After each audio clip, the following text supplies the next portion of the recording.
안녕하세요. 기술로 세상을 살펴보는 테크 클래스 테클의 임준성입니다.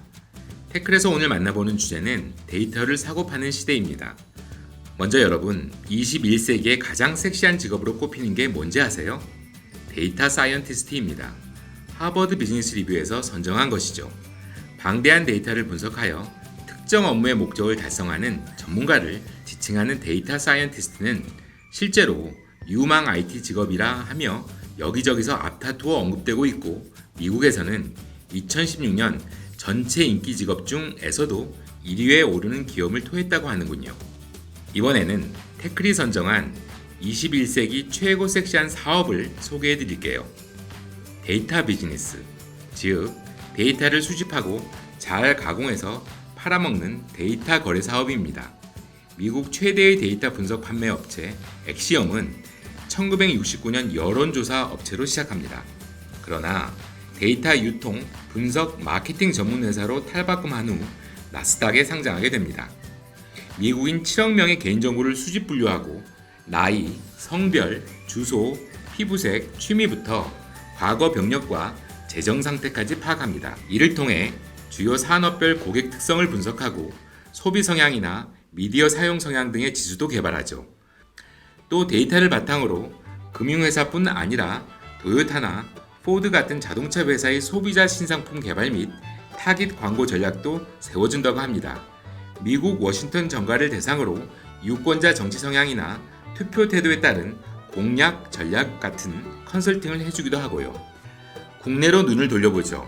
어떤 기업들이 데이터를 보유하고 비즈니스를 하고 있을까요? 당연히 고객과의 접점이 강한 통신, 유통, 금융, 그리고 각종 온라인 기업군이 대규모 데이터를 확보하고 이를 비즈니스에 연결하고 있습니다. 데이터 비즈니스만 전문으로 하는 기업도 각광을 받고 있는데 대표적으로 쿠콘이 있습니다. 쿠콘은 국내 대다수의 금융기관을 포함한 500여 기관과 해외 2천여 기관에서 5만 개가 넘는 종류의 비즈니스 정보를 수집하고 있다고 하네요. 여러분이 무심코 쓰고 있는 금융앱에 다양한 정보가 다 보여지고 또 활용되는 것은 다 이 쿠콘과 같은 데이터 비즈니스 덕분입니다. 우리는 사용하고 그들은 돈을 버는 거죠. 몇 년 전만 해도 돈을 주고 데이터를 사고 파는 일은 쉬운 일이 아니었습니다.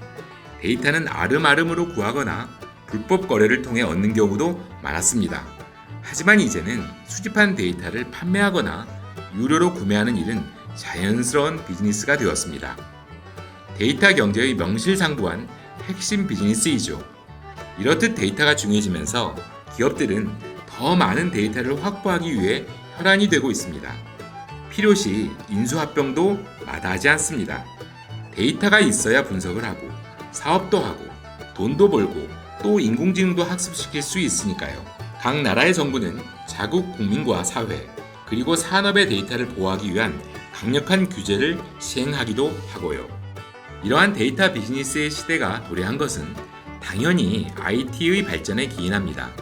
실생활에서는 스마트폰으로 여기저기서 데이터가 수집되고 사회와 산업 현장에서는 사물 인터넷으로 이곳저곳에서 데이터가 수집되며 스크래핑과 오픈 API 같은 기술로 모아지고 모여집니다. 이들은 클라우드에 저장되어 다양한 방식으로 쓰여질 준비를 마치게 되는 것이죠. 자, 이제 데이터 파는 얘기는 그만하고 반대로 데이터를 사는 얘기도 해볼게요. 자금의 여유가 있으면 양질의 데이터를 구매할 수 있을 텐데 대기업도 아니고 창업기업이나 벤처기업 그리고 중소기업의 여건으로는 쉽지 않은 상황입니다. 방법이 있습니다. 실제 사례를 말씀드릴게요. 국내 중소기업인 선도소프트는 KB국민카드로부터 카드 매출 데이터를 공급받아서 소상공인 맞춤형 상권 분석 및 경영 지원 컨설팅 서비스를 개발했습니다. 선도소프트는 원래 지리정보 시스템 기반의 응용 서비스를 개발하고 있던 기업이라 데이터 분석 역량은 있었습니다. 다만 상권 데이터 같은 것을 자체적으로 수집한다면 비용이나 시간이 만만치 않았을 것입니다. 이때 정부의 지원을 통해 KB국민카드의 정확한 카드 매출 데이터를 공급받을 수 있었습니다. 기존의 선도소프트가 확보한 무료의 공공 데이터와 합쳐 재분석했죠. 이런 맞춤형 상권 분석 및 경영 지원 컨설팅은 프랜차이즈 가맹점주는 물론이고 소상공인들에게 큰 도움이 될 수 있는 서비스로 촉망받고 있습니다. 데이터가 필요하세요? 데이터 비즈니스에 관심 있으세요? 데이터를 기반으로 사업하고 싶으세요? 그렇다면 정부가 지원하는 데이터 바우처 지원 사업에 관심을 가져보는 것이 좋겠습니다. 비단 데이터 비즈니스가 아니더라도 새로운 상품이나 서비스를 기획할 때 혹은 맞춤형 고객 서비스를 개발할 때 매우 유용할 것입니다. 데이터의 구매와 활용이 필요하다면 데이터 바우처를 활용하세요.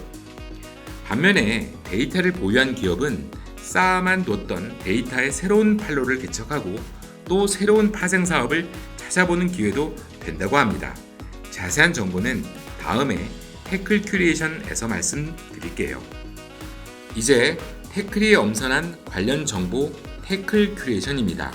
너무 많은 정보와 영상으로 힘드셨죠? 여기서 출발하면 되리라 생각합니다. 먼저 데이터 사이언티스트에 대한 영상은 EBS 자료를 보세요. 금융, 특히 신용카드사의 경우를 통해 데이터 사이언티스트의 직업을 살펴볼 수 있습니다. 좀 더 심층적인 정보를 원하신다면 다소 중복되는 부분이 있지만 한국고용정보원 직업진로 동영상을 참고하면 좋습니다. 데이터 전문기업의 사례로 소개한 엑시엄과 쿠콘의 소개 영상도 볼만합니다. 하지만 세계 최고의 데이터 기업은 역시 구글이죠. 어마어마한 부를 끌어모으고 있는 구글. 이 기회에 구글의 모든 것이 결국 데이터임을 다시금 환기시켜주는 영상도 하나 추천해드립니다. 데이터 거래의 개념과 데이터 거래소 관련해서는 정보통신정책연구원의 보고서를 보기 바랍니다. 딱딱한 자료이니만큼 상세한 내용이 있습니다. 그리고 최근 기업들에게 관심이 고조된 데이터 바우처 사업에 대한 소개는 한국데이터산업진흥원의 영상을 보면 됩니다. 여러분, 봉이 김선달 아시죠? 대동강물 팔아먹은 분이죠. 섹시함과는 다소 거리가 있지만 자신이 만들지도 않은 널려있는 물로 불을 거머쥔 섹시한 사업을 한 분입니다. 그렇다면 현대판 봉이 김선달은 어떤 사람일까요? 모르긴 몰라도 자신이 만들지도 않은 널려있는 데이터로 부를 창출하는 사람이겠죠. 하지만 여러분, 이런 사람이 되기 전에, 이런 사업을 하기 전에 꼭 짚고 넘어가야 할 이슈가 있습니다. 여러분 한 분 한 분에 대한 개인 데이터 문제인데 다음 시간에 말씀드리겠습니다. 감사합니다.